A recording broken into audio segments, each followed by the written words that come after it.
বিধানসভা নির্বাচনের আগে ফের উত্তপ্ত দক্ষিণ চব্বিশ পরগনার ভাঙড়ের তৃণমূল প্রার্থী শওকত মোল্লার গাড়িকে লক্ষ্য করে হামলার অভিযোগে চাঞ্চল্য ছড়ায় ঘটকপুকুর এলাকায়। জানা গিয়েছে, ঘটকপুকুর থেকে বোদরা এলাকার দিকে যাচ্ছিলেন শওকত মোল্লা এবং ক্যানিং পূর্বের তৃণমূল প্রার্থী বাহারুল ইসলাম।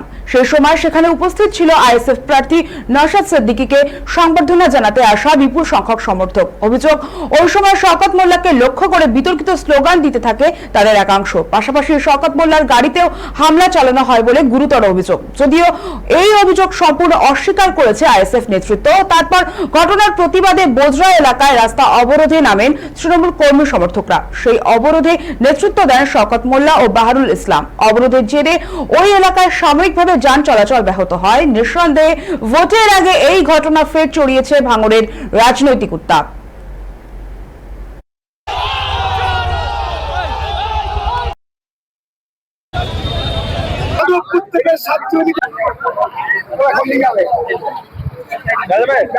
বিকালে আমরা যখন প্রচার